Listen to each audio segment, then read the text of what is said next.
기도하겠습니다. 하나님 아버지, 우리를 어두운 데서 불러내어 주의 놀라운 빛에 들어가게 하신 은혜에 감사드립니다. 하나님의 사랑을 받고 은혜를 받아 선을 행함으로 고난받는 자리까지도 감수하는 믿음을 우리에게 허락해 주시니 감사드립니다. 이 믿음이 더욱 굳세어지게 하여 주시고 진리의 말씀으로 우리를 가르치셔서 하나님의 뜻을 따라 행하는 하나님의 백성들 되게 하여 주옵소서. 주 예수 그리스도의 이름으로 기도하옵나이다. 아멘. 찬송가 484장 찬양하겠습니다. 찬송가 484장입니다.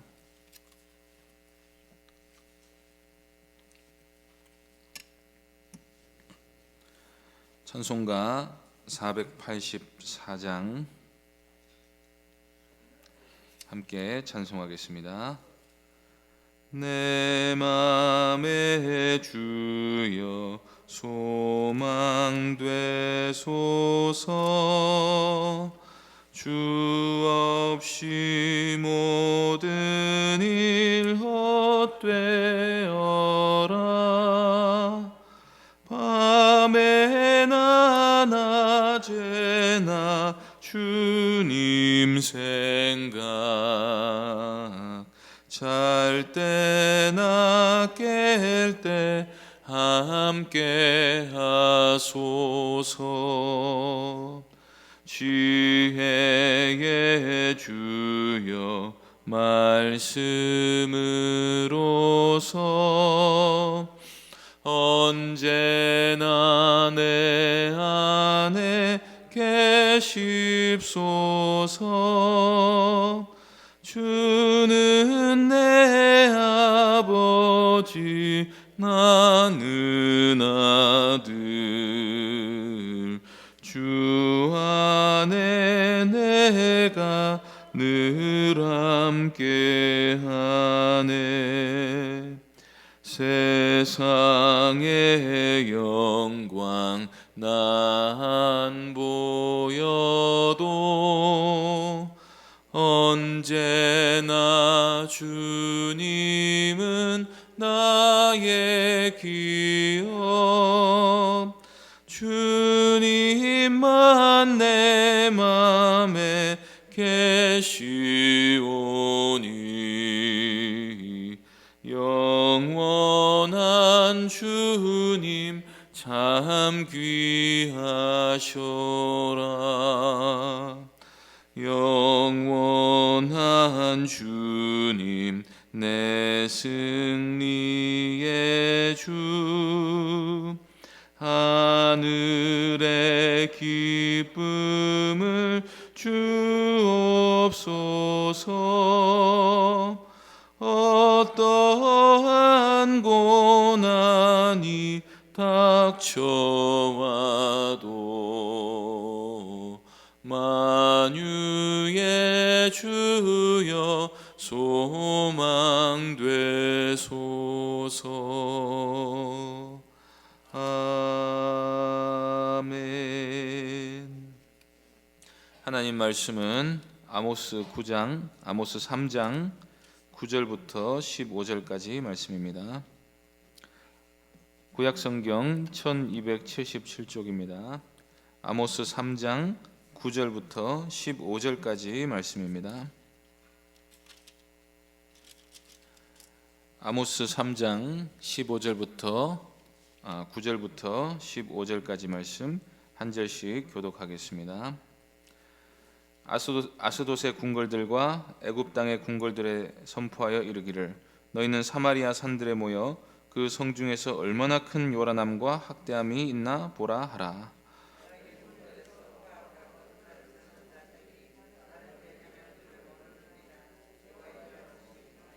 그러므로 주 여호와께서 이와 같이 말씀하시되, 이 땅 사면에 대적이 있어 내 힘을 쇠하게 하며 내 궁궐을 약탈하리라.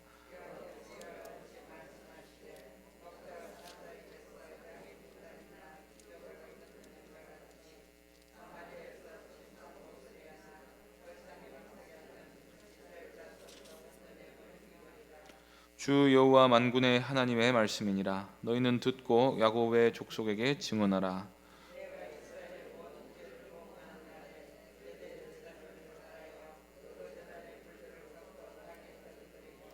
함께 읽겠습니다. 겨울궁과 여름궁을 치리니 상하궁이 파괴되며 큰 궁들이 무너지리라. 여호와의 말씀이니라.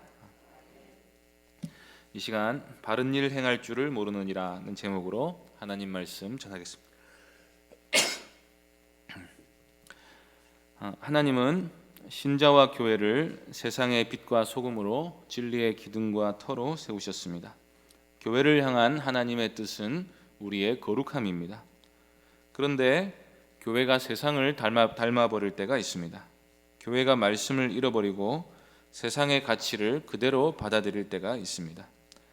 그렇게 교회가 세속화되면 교회가 세상을 판단하는 게 아니라 세상이 교회를 판단해 버립니다. 믿지 않는 자들은 교회를 비난하면서도 교회에 대해 기대하는 바가 있습니다. 불신자들은 신자들이 자신들보다 더 낫기를 바랍니다. 하나님을 믿는다고 말하려면 그만한 행실을 보여주어야 한다고 생각합니다. 그런데 불신자들이 보기에도 신자들이 자기들과 별반 차이가 없을 때가 있습니다. 똑같이 돈 좋아하고 똑같이 방탕하고 똑같이 세상에서의 성공을 추구하고 천국을 말하면서도 자신들과 똑같이 현세에서의 번영을 더 원하고 보는 것과 말하는 것이 자신들과 똑같고 그러다가 오히려 때로는 자신들보다 못한 수준으로 사는 것을 발견하기도 합니다. 교회라고 해서 가보았는데 사랑도 없고 품위도 없고 질서도 없고 시기하고 반목하고 사기치고 도둑질하고 이기적인 모습을 보면 그다지 크게 실망하지는 않을지라도 교회 다니는 사람이라고 하면 아예 멸시하는 마음을 갖게 됩니다. 물론 우리는 세상 사람들에게 잘 보이기 위해서 믿는 것은 아닙니다. 세상 사람들의 까다로운 안목을 다 맞춰주기란 불가능합니다. 불신자들은 자기들은 죄를 지어도 되지만 신자들은 죄를 지으면 안 된다는 이중잣대를 흔히 가지고 있습니다. 기본적으로 불신자들은 그리스도를 대적하기 때문에 그의 몸된 교회도 대적합니다. 따라서 세상 사람들의 비위를 맞춰주기 위해서 우리가 더 잘 살아야 할 필요는 없습니다. 우리가 잘 살아야 하는 이유는 무엇보다도 하나님의 은혜 때문입니다. 그래서 하나님의 은혜에 감사하여 하나님의 뜻에 따라 살기를 소원하는 것이지 누구에게 보이려고 하는 것은 아닙니다. 궁극적으로 우리가 경건하고 거룩하게 살아야 하는 이유는 하나님의 영광과 또 우리의 영생 때문입니다. 영생을 얻은 자는 하나님 나라에서 영원토록 하나님의 뜻을 기쁘게 순종하는 삶을 살아갈 것이기 때문에 부지런히 이 땅에서 선을 행하려고 노력하게 되는 것입니다. 그런데 바로 이 점 때문에 우리가 세상의 빛과 소금이 되어야 하는 부분이 있습니다. 하나님께서는 우리를 통하여 하나님 자신을 나타내기를 기뻐하셨습니다. 우리가 하나님의 뜻을 행하면, 즉 계명에 순종하며 살면 사람들이 우리 안에 계신 하나님을 보게 됩니다. 말하자면 우리의 선행이 복음 전파에 있어서 아주 의미 있는 일이 됩니다. 노방전도를 해보면 교회 이미지가 얼마나 중요한지 알 수 있습니다. 이것은 관계 전도에 있어서도 마찬가지입니다. 이런 좋은 이미지는 성도들이 말씀대로 사는 삶을 세상이 얼마나 많이 보느냐로 형성되게 되어 있습니다. 만일 교회가 세속화되면 교회 이미지는 여지없이 실추되어 사람들의 발에 밟히는 소금이 될 수밖에 없습니다. 하나님이 이스라엘을 세우실 때도 세상의 빛과 소금으로 또 진리의 기둥과 터로 세우신 것입니다. 하나님은 이스라엘을 거룩한 나라와 제사장 나라가 되게 하시려고 그들과 언약을 맺으셨습니다. 이스라엘이 율법을 지키면 온 세상이 이스라엘의 하나님을 흠모하게 될 것입니다. 신명기에서 모세는 오늘 내가 너희에게 선포하는 이 율법과 같이 그 규례와 법도가 큰 공의로운 나라가 어디 있느냐라고 하면서 열방이 율법을 지켜서 이스라엘이 잘 되는 것을 보고 이스라엘의 통치법이 무엇인가를 궁금하게 될 것이라고 했습니다. 그래서 율법이 뭔가를 듣게 되면 이 큰 나라 사람은 과연 지혜와 지식이 있는 백성이다 라고 칭송하게 될 거라고 말했습니다. 율법은 누가 보아도 옳은 말씀입니다. 특히 십계명이 잘못되었다고 말할 수 있는 사람은 아무도 없습니다. 심지어 일주일에 하루 쉬라는 계명을 불신자들도 지키고 있습니다. 그래서 사람들이 율법대로 사는 사람을 보면 자기는 그렇게 살지 못해도 마음속으로 존경하게 되어 있습니다. 특히 율법을 문자대로가 아니라 율법의 정신을 이해하고 지키는 사람은 어디 가나 빛이 나게 되어 있고 사람들이 그의 말을 듣게 되어 있습니다. 이 부분에 있어서 아리스토텔레스라는 철학자는 설득에 있어서 가장 중요한 게 뭐냐고 했을 때 윤리가 가장 중요하다고 했습니다. 논리적이거나 감성적인 것보다도 그 사람이 윤리적으로 깨끗해 보일 때 말이 가장 잘 먹힌다는 것입니다. 그래서 우리가 하는 전도는 말 이전에 행실로 하는 것이 되어야 합니다. 신약 성경은 복음을 말하는 일보다 복음을 빛내는 일에 대한 강조가 많습니다. 복음을 물론 말해야 하지만 복음을 빛내는 삶이 뒤따르지 않으면 우리의 말도 신뢰를 잃어버리게 되어 있는 것입니다. 복음은 사람을 바꾸어내는 능력이므로 복음이 사실임을 증거하려면 복음으로 인해 변화된 사람이 필요합니다. 그런데 이스라엘은 하나님이 자신들을 구원하시고 세우신 사명에 대한 조금의 이해도 없이 완전히 세속화되고 말았습니다.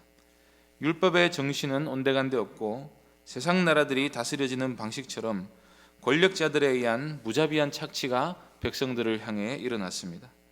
정부라는 것은 본래 국민들이 더 잘 살게 하기 위해 섬기는 일을 하도록 세워진 것입니다. 그렇게 일을 잘하려면 힘이 있어야 되니까 권력을 집중시켜 준 것인데 세상은 이런 상식과 실제로 반대로 운영되지 않습니까? 권력이 신분이 되고 신분이 높은 사람이 백성의 것을 당연히 갈취해 가는 구조가 된 것입니다. 그게 바로 이집트나 아수르 같은 제국의 운영 방식이고 블레셋이나 아람 같은 일반 나라들도 다 따라하는 방식인 것입니다. 그런데 이스라엘 정부가 그런 세상 나라들과 똑같이 나라를 운영합니다. 이스라엘이 세속화되어 버린 것입니다. 세상의 가치를 추구하는 불의한 나라가 되어버리고 말았습니다. 그래서 하나님이 평소에 강포와 포악의 분야에 있어서 내노라 하는 나라들을 불러 모으십니다. 모여서 사마리아가 어떻게 하는지 구경 좀 해보라고 말씀하십니다. 9절 말씀 보겠습니다. 아스돗의 궁궐들과 애굽 땅의 궁궐들에 선포하여 이르기를 너희는 사마리아 산들에 모여 그 성중에서 얼마나 큰 요란함과 학대함이 있나 보라 하라. 여기서 아스돗은 블레셋의 도시 중 하나입니다. 블레셋은 이스라엘을 아주 오랫동안 괴롭힌 나라였습니다. 이들은 잔인하고 포악한 민족성을 가지고 있었습니다. 이집트 제국의 위험은 말할 것도 없을 것입니다. 바로 왕은 신의 아들이었습니다. 그래서 애굽의 궁궐의 권력자들은 말 그대로 자기 마음대로 했습니다. 사람의 목숨을 파리 목숨처럼 여기고 자기를 위해 백성들의 몸과 마음을 마음껏 유린하고도 아무렇지도 않은 게 제국의 왕들이었습니다. 다윗은 그에 비하면 예수님에 가까운 인물입니다. 사람들은 누구라도 다윗의 통치를 받고 싶어 하지 애굽 왕의 통치를 받고 싶지 않을 것입니다. 그런데 블레셋과 애굽의 권력자들이 사마리아를 방문해 보니 다윗은 어디 가고 없고 자기들과 똑같은 짓을 하고 있는 모습을 봅니다. 사마리아 성중에 큰 요란함과 학대함이 있습니다. 하나님의 나라가 아니라 완전히 세상 나라가 되어버렸습니다. 누가 보아도 사마리아 가운데 불의가 행해지고 있었습니다. 사마리아가 세속화된 이유는 바른 것이 무엇인지에 대한 기준을 잃어버렸기 때문입니다. 10절 말씀 보겠습니다. 자기 궁궐에서 포악과 겁탈을 쌓는 자들이 바른 일을 행할 줄을 모르느니라. 여호와의 말씀이니라. 왜 포악과 겁탈을 쌓습니까? 바른 일을 행할 줄을 모르기 때문입니다. 율법을 모르거나 알아도 무시합니다. 율법이 삶의 원리가 되어 있지 않습니다. 율법이 자신들이 따라야 할 중심적인 법이 되어 있지 않습니다. 교회가 세속화될 때는 언제입니까? 말씀이 사라질 때인 것입니다. 혹은 말씀이 들려도 그 말씀을 기준 삼아 삶을 살지 않기 때문입니다. 아모스는 1장에서 열방들이 심판을 받는 이유는 그들의 포악과 강포 때문이라고 말했습니다. 그런데 북이스라엘이 열방들과 똑같이 포악과 강포를 행하고 있습니다. 하나님이 아니라 하나님 아니라 그런 일을 똑같이 행하고 있는 세상 나라를 불러 증언을 시켜도 악을 저지르고 있다는 게 분명해졌습니다. 그런 의미에서 교회가 세속화되어서 세상과 똑같이 되었다는 평가를 들을 정도가 되면 이미 진리로부터 한참 멀어진 것입니다. 얼마나 멀어졌는가? 축복보다는 저주에 가깝게 되는 것입니다. 하나님은 열방들과 마찬가지로 사마리아 궁궐들 역시 파괴되고 약탈당하게 될 거라고 말씀하십니다. 11절 말씀 보겠습니다. 그러므로 주 여호와께서 이와 같이 말씀하시되 이 땅 사면에 대적이 있어 내 힘을 쇠하게 하며 내 궁궐을 약탈하리라. 하나님의 심판은 행한 대로 갚으심입니다. 힘 있는 자들이 백성들을 약탈해서 모은 재물은 자기들이 힘이 없어질 때 또 다른 힘 있는 자들에 의해 약탈당하게 되는 것입니다. 14, 15절 말씀도 보시기 바랍니다. 내가 이스라엘의 모든 죄를 보응하는 날에 베델의 제단들을 벌하여 그 제단의 뿔들을 꺾어 땅에 떨어뜨리고 겨울궁과 여름궁을 치리니 상하궁들이 파괴되며 큰 궁들이 무너지리라. 여호와의 말씀이니라. 이스라엘의 죄라는 것이 종교 중심지와 정치 중심지에서 나옵니다. 그래서 하나님이 종교 중심지와 정치 중심지 모두를 파괴한다고 하십니다. 불의하면 망하는 것입니다. 악을 쌓다 보면 언젠가는 망할 날이 반드시 오게 되어 있습니다. 이때 얼마나 망하는가 했을 때 12절에서 하나님은 거의 남은 것이 없게 될 거라고 말씀하십니다. 여호와께서 이와 같이 말씀하시되 목자가 사자 입에서 양의 두 다리나 귀 조각을 건져낸 것 같이 사마리아에서 침상 모서리에나 걸상의 방석에 앉은 이스라엘 자손도 건져냄을 입으리라. 이스라엘이라는 울타리를 하나님이 보호하고 계셨는데 죄를 지으니까 하나님께로부터 징계를 받게 됩니다. 그 울타리에 들짐승들이 몰려와 양떼들을 다 잡아먹고 있습니다. 목자가 돌아와서 그 들짐승들을 쫓아내고 보니 사자 입에서 떨어진 양의 다리 2개와 너덜너덜해진 귀 몇 조각이 있을 뿐입니다. 이스라엘에 속한 대부분의 사람들이 죽게 될 것입니다. 그들 중에서 하나님이 단 몇 사람만을 건져내실 것입니다. 이 말씀은 그래서 이스라엘이 그렇게 철저하게 망할 것이라는 말씀도 되고 하나님이 그 중에서도 남은 자를 건지실 것이다 하는 말씀이 되기도 합니다. 하나님의 백성들의 모임이라는 이 거룩하게 구별된 공동체가 말씀을 멸시하면 점점 세상과 닮아가게 됩니다. 세상을 닮는 길은 심판의 길로 가는 것입니다. 수많은 교회들이 성공하기 위해서 세상을 닮으려고 얼마나 애를 쓰는지 모릅니다. 반면에 말씀을 지키는 길은 교회 성장에 아무런 도움이 되지 않는 것처럼 보일 수 있습니다. 그런데 나중에 보면 결국 남는 교회는 말씀을 지킨 교회뿐입니다. 은혜가 있는 곳도 말씀을 지키는 교회밖에 없습니다.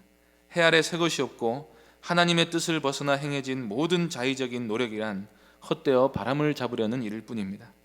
바른 일을 행할 줄을 모르게 될 때 신자 개인이나 교회는 세속화의 바람을 피할 수 없게 됩니다. 세속화는 곧 멸망으로 가는 길이다 하는 사실을 기억하고 권력을 잡고 다른 사람들을 위해 군림하여 자기 이익을 위해 남을 착취하고 강탈하는 이 세상을 본받지 말고 하나님의 뜻대로 이웃을 자기 자신처럼 사랑하는, 특히 우리가 우리 안에서 서로 깊이 사랑하는 귀한 교회가 되어서 하나님 나라의 복을 풍성히 누리는 교회가 될 수 있기를 바랍니다. 기도하겠습니다. 하나님 아버지, 은혜로 우리를 구원하시고 진리를 깨닫게 하여 주시고 진리의 말씀을 우리의 삶의 준칙으로 삼아 우리가 그 말씀 안에서 살아가게 하시니 참으로 감사합니다. 하나님 아버지, 우리가 이 말씀을 벗어날 때 세상을 닮아가게 될 위험이 있음을 생각해 보게 되었습니다. 하나님께서 우리를 지켜보고 계시다 하는 사실을 기억하고 하나님의 뜻을 따라 말씀을 중심으로 살아가는 우리 교회와 성도들이 되게 하여 주옵소서. 주 예수 그리스도의 이름으로 기도하옵나이다. 아멘. 하늘에 계신 우리 아버지여, 이름이 거룩히 여김을 받으시오며 나라의 임하옵시며 뜻이 하늘에서 이룬 것 같이 땅에서도 이루어지이다. 오늘날 우리에게 일용할 양식을 주옵시고 우리가 우리에게 죄 지은 자를 사하여 준 것 같이 우리 죄를 사하여 주옵시고 우리를 시험에 들게 하지 마옵시고 다만 악에서 구하옵소서. 대개 나라와 권세와 영광이 아버지께 영원히 있사옵나이다. 아멘. 이 시간 말씀을 위해서 기억하며 기도해 주시고 대신방을 위해서 기도해 주시고 교회당 건축을 위해서 기도해 주시고 병중에 있는 연약한 성도들을 위해서 기도해 주시고 개인적으로 기도하시기 바랍니다.